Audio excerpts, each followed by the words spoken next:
क्या आपको कभी लगा है कि जिंदगी में आप इतना भटक चुके हैं कि वापस लौटना मुश्किल हो गया है? शायद कुछ ऐसे फैसले लिए हो जिनका आज पछतावा हो। शायद उन मूल्यों को छोड़ दिया हो जिन्हें कभी आप अपनी पहचान माना करते थे। या फिर आप ऐसे आदतों, इच्छाओं और गलतियों में उलझ गए हो जहां से निकलना नामुमकिन लगता हो। आज बहुत लोग ऐसे बोझ के साथ जी रहे हैं। टूटे हुए रिश्ते, छूटे हुए कर्तव्य, गलत फैसलों का दर्द और पल भर के सुख के पीछे भागते भागते एक सवाल, क्या मैं सच में फिर से शुरू कर सकता हूं? नमस्ते। अजामिल की कहानी इसी सवाल का जवाब देती है। अजामिल कोई साधारण पापी नहीं था। उसने अपने सिद्धांत छोड़ दिए थे, माता पिता की सेवा त्याग दी, अपनी पवित्रता, पत्नी को छोड़ दिया और सालों तक भोग विलास में डूबा रहा। बाहर से देखा जाए तो उसका जीवन पूरी तरह बर्बाद हो चुका था। लेकिन जब मृत्यु उसके द्वार पर आई और हर आशा समाप्त दिखाई दी, तब कुछ अद्भुत हुआ। न्याय के देवता यमराज के दूत उसे ले जाने आए, लेकिन उसी समय भगवान नारायण के दिव्य पार्षद भी वहां प्रकट हुए। एक पापी न्याय और कृपा के बीच खड़ा था। न्याय दंड मांग रहा था, लेकिन भगवान की करुणा एक और भी बड़ा सत्य प्रकट करने वाली थी। और जो हुआ वो श्रीमद् भागवतम की सबसे गहरी और शक्तिशाली शिक्षाओं में से एक बन गया। ये सिर्फ मृत्यु के बाद की कहानी नहीं है, ये परिवर्तन की कहानी है। ये असफलता के बाद भी आशा की कहानी है। ये भगवान के नाम में छिपी अनंत कृपा की कहानी है। और सबसे बड़ी बात, ये कहानी हमें याद दिलाती है कि भगवान की नजर में कोई भी व्यक्ति सुधरने और उद्धार पाने से कभी दूर नहीं होता। जब अजामिल जीवन और मृत्यु के बीच खड़ा था, तब यमराज के दूत उसे ले जाने आए। उसका जीवन पापों से भरा हुआ था, इसलिए सबूत भी उसके खिलाफ थे और दंड निश्चित लग रहा था। लेकिन तभी भगवान नारायण के दिव्य पार्षद वहां प्रकट हुए। जो आगे हुआ वो सिर्फ एक व्यक्ति के भाग्य का विवाद नहीं था, बल्कि आध्यात्मिक सत्य के सबसे बड़े और गहरे सिद्धांतों का प्रकाश था। भगवान के पार्षदों ने यमदूतों से पूछा, जिस व्यक्ति को भगवान के पवित्र नाम ने शुद्ध कर दिया हो, उसे दंड कैसे दिया जा सकता है? उन्होंने समझाया कि जो लोग समाज के रक्षक हैं, उन्हें हमेशा निष्पक्ष, दयालु और सत्य पर आधारित रहना चाहिए। अगर रक्षक ही अन्याय करने लगे तो निर्बल और असहाय लोग किसकी शरण लेंगे? उनके शब्दों में एक अमर संदेश छुपा था। लीडरशिप शक्ति का नहीं, जिम्मेदारी का नाम है। चाहे कोई राजा हो, गुरु हो, माता पिता हो, न्यायाधीश हो या आज के युग का कोई इन्फ्लुएंसर, लोग उनकी बातों से कम उनके आचरण से ज्यादा सीखते हैं। दुनिया हमारे शब्दों से नहीं, हमारे कर्मों से प्रभावित होती है। और तब भगवान के पार्षदों ने एक ऐसा सत्य बताया जो युगों से संतों और शास्त्रों में गूंजता आया है। अजामिल ने नारायण नाम का उच्चारण किया था। हाँ, वो अपने बेटे को ही बुला रहा था। हाँ, उसने जानबूझकर भगवान को याद नहीं किया था, लेकिन भगवान के नाम का उच्चारण, वो शब्द साधारण नहीं है। जैसे ही नारायण नाम उसके मुख से निकला, उसकी अंतर आत्मा की शुद्धि शुरू हो गई। भगवान के पार्षदों ने कहा कि भगवान के पवित्र नाम का उच्चारण अनेक जन्मों के संचित पापों को नष्ट कर सकता है। उन्होंने समझाया कि कोई व्यक्ति कितना भी पतित क्यों ना हो, भगवान का नाम उसके अंदर भगवान की स्मृति जगाता है, उसकी चेतना को शुद्ध करता है और उसकी आत्मा को उसके असली शाश्वत स्वरूप से फिर से जोड़ देता है। ये शिक्षा बहुत गहरी है। आज अधिकतर लोग पूरी जिंदगी भर समस्याओं से जूझते रहते हैं, उसे सुलझाते रहते हैं, अपनी जिंदगी दे देते हैं, लेकिन अपने हृदय की स्थिति को नजरअंदाज करते रहते हैं। श्री भागवतम हमें एक और भी गहरा सत्य बताते हैं। हमारी सबसे बड़ी समस्या बाहर नहीं, बल्कि अपनी असली आध्यात्मिक पहचान को भूल जाना है, और उसका सबसे बड़ा समाधान है भगवान का स्मरण और उनके नाम का आश्रय लेना। भगवान के पार्षदों ने कहा, तपस्या, दान, व्रत और प्रायश्चित पापों के फल को कम कर सकते हैं, लेकिन जरूरी नहीं कि वे हृदय को भी बदल दे। इंसान आज प्रायश्चित करके और कल वही गलती फिर से दोहराता है। व्यभिचार छूटता ही नहीं है उससे। व्यवहार कुछ समय के लिए बदल सकता है, लेकिन अंदर की वासना वैसी ही बनी रहती है। बाहरी दाग मिट जाता है, पर अंदर की प्रवृत्ति जीवित रहती है। फिर भगवान की भक्ति ही चेतना को जड़ से शुद्ध कर सकती है और भविष्य के पापों के बीज को उखाड़ के फेंक सकती है। आज भी हम अधिकतर लक्षणों को संभालने की कोशिश करते हैं, जबकि संत और शास्त्र चेतना को बदलने की बात करते हैं। और जब चेतना बदल जाती है तो जीवन स्वयं बदलने लगता है। इस सत्य को समझने के लिए भगवान के पार्षदों ने एक सुंदर उदाहरण दिया। जैसे अग्नि को जानबूझकर या अनजाने में छू लो, वो जलाती ही है, वैसे ही भगवान का नाम अपनी दिव्य शक्ति से सदा कार्यरत रहता है, सदा कार्य करते रहता है। और जैसे कोई अमृत को उसके गुणों को जाने बिना पी ले तो भी वो अपना प्रभाव देता ही है, वैसे ही भगवान का नाम अनजाने में भी लिया जाए तब भी जीव का कल्याण हो ही जाता है। ये लापरवाही की महिमा नहीं थी, बल्कि भगवान के अनंत करुणा की महिमा है। भगवान हमेशा जीव के उद्धार का अवसर ढूंढते रहते हैं। कभी कभी कृपा के प्रवेश के लिए एक छोटा सा द्वार ही काफी होता है। भगवान का पवित्र नाम हरि जिसकी जीभ पर विराजमान हो, उसे गंगा, गया, सेतुबंध, काशी और पुष्कर जैसे तीर्थों का पुण्य प्राप्त हो जाता है।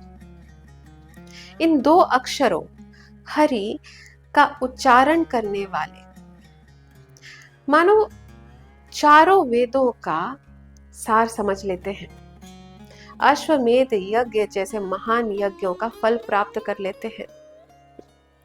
हरि नाम मृत्यु के बाद आत्मा की यात्रा का पथ है, संसार रूपी रोग की औषधि है और जीवन के सभी दुखों और कष्टों को बचाने वाला परम आश्रय है। श्री सुखदेव जी महाराज राजा परीक्षित को एक कथा सुनाते हुए आगे कहते हैं कि भगवान के पार्षदों ने भागवत धर्म का सच्चा सिद्धांत समझाकर अजामिल को यमदूतों के बंधन से मुक्त कर दिया और मृत्यु के मुख से बचा लिया। ये सब देखकर यमदूत वापस यमराज के पास चले गए। बंधन से छूटकर अजामिल का भय दूर हो गया। कृतज्ञता और आनंद से भरा हुआ उसने भगवान के दिव्य पार्षदों को प्रणाम किया, लेकिन कुछ कहने से पहले ही वे पार्षद वहां से अंतर्ध्यान हो गए। भगवान के पार्षदों से भागवत धर्म और यमदूतों से वैदिक धर्म का तत्व सुनकर अजामिल का हृदय बदल गया। भगवान की महिमा ने उसके अंदर भक्ति जागृत कर दी और अपने अतीत को याद करके उसका हृदय गहरे पश्चाताप से भर गया। वो सोचने लगा, मैंने अपनी इंद्रियों का दास बन गया।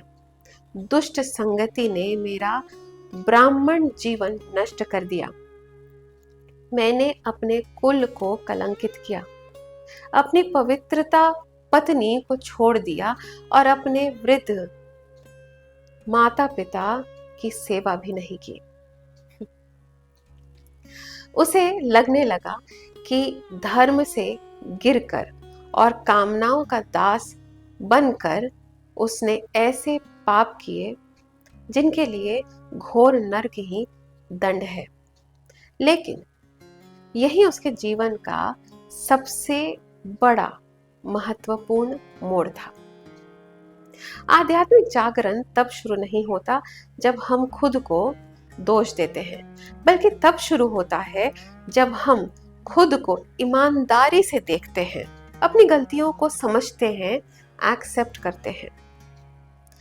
पश्चाताप आत्मघृणा नहीं है। पश्चाताप तो विवेक और ज्ञान के जन्म का प्रथम क्षण होता है।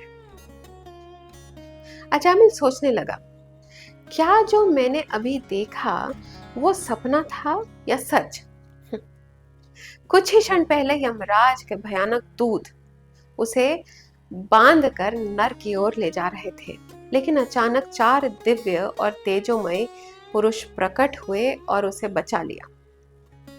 वो विचार करने लगा कि यद्यपि वो इस जन्म का बड़ा पापी था, फिर भी अवश्य उसने पिछले जन्म में कुछ तो पुण्य किए होंगे, तभी तो उसे ऐसे महान दिव्य पुरुषों के दर्शन मिले और मृत्यु के समय उसकी जीभ पर भगवान का पवित्र नाम आ सका। गहरे पश्चाताप और कृतज्ञता से भरकर उसने संकल्प लिया और अब वो अपना मन, इंद्रियों और प्राणों को वश में रखेगा और कभी पाप आचरण नहीं करेगा, पाप के अंधकार में नहीं गिरेगा। उसे समझ आ गया कि शरीर को ही अपना स्वरूप मान लेना और सांसारिक इच्छाओं के पीछे भागना ही उसका बंधन का कारण था। इसलिए उसने निश्चय किया कि अब वो सभी जीवों के हित में कर्तव्य करेगा, सबके प्रति मैत्रेयी और दया रखेगा, संयम अपनाएगा और अपने हृदय को पवित्र बनाएगा। भगवान को ही परम सत्य मानकर उसने मैं और मेरा के मिथ्या भाव को त्याग दिया और भगवान के नाम का निरंतर कीर्तन करते हुए अपने मन को स्थिर कर लिया और निर्मल कर लिया। इसके बाद श्री सुखदेव जी महाराज इस कथा का एक अद्भुत रहस्य बताते हैं। अजामिल को भगवान के दिव्य पार्षदों का संग बस कुछ ही क्षणों के लिए मिला था, लेकिन उस छोटे से सत्संग ने उसके पूरे जीवन की दिशा बदल दी। यही है सच्चे सत्संग की शक्ति।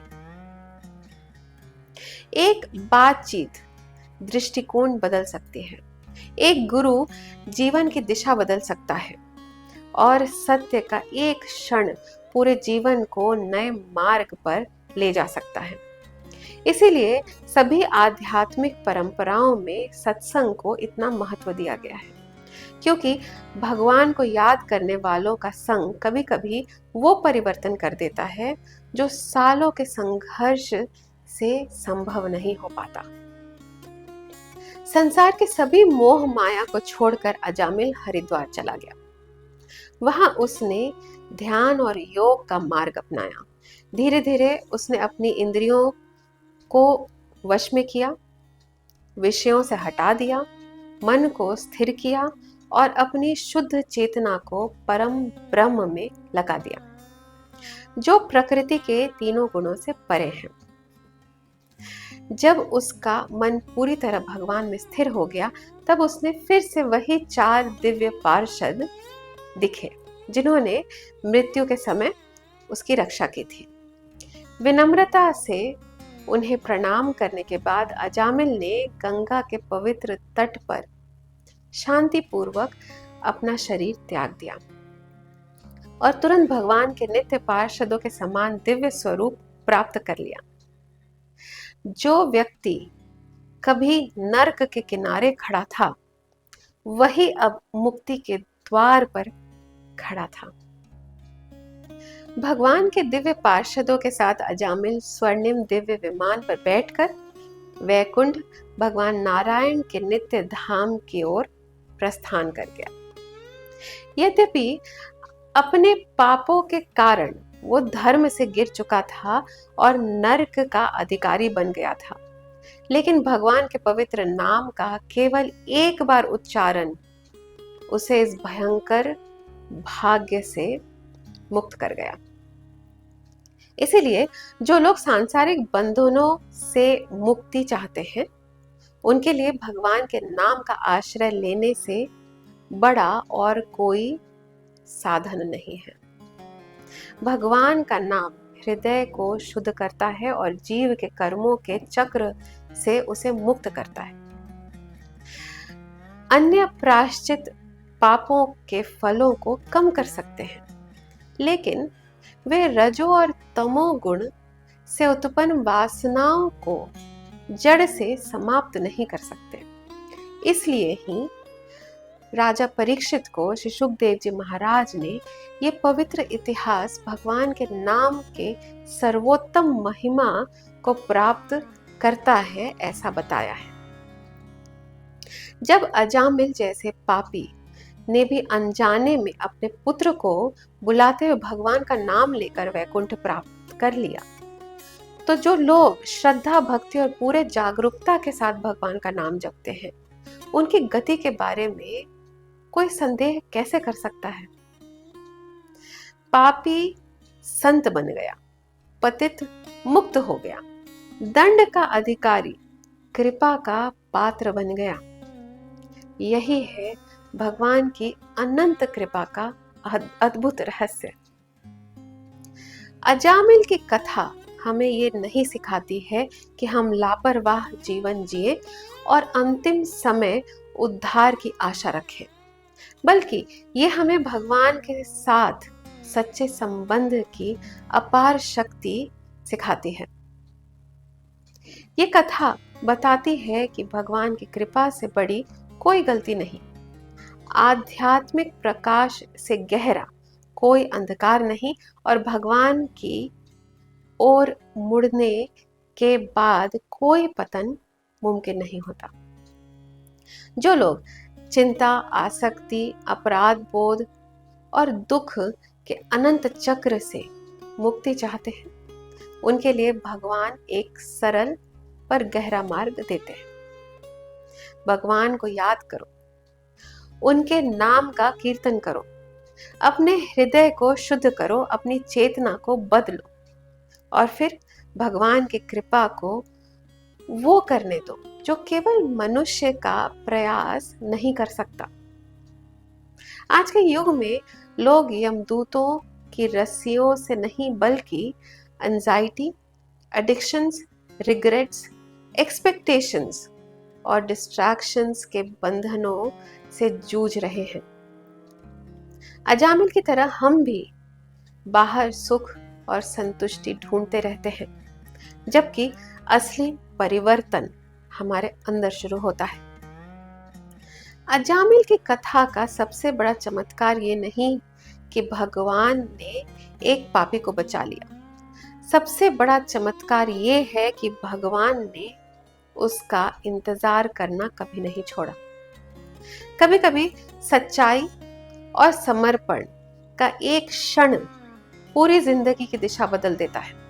कभी कभी भगवान का एक स्मरण उन बंधनों को तोड़ना शुरू कर देता है जिन्हें सालों की कोशिश भी नहीं तोड़ पाती।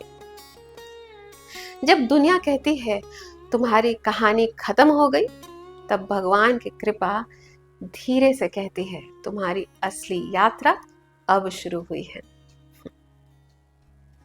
अगले गुरुवार, अगले थर्सडे प्रकाशित होने वाली अजामिल उपाख्यान के अंतिम एपिसोड में हम धर्मराज यम और यमदूतों के बीच हुए गहरे संवाद को जानेंगे। अजामिल की अद्भुत मुक्ति के बाद न्याय के देवता ने अपने उन दूतों को क्या रहस्य बताया, ये समझेंगे।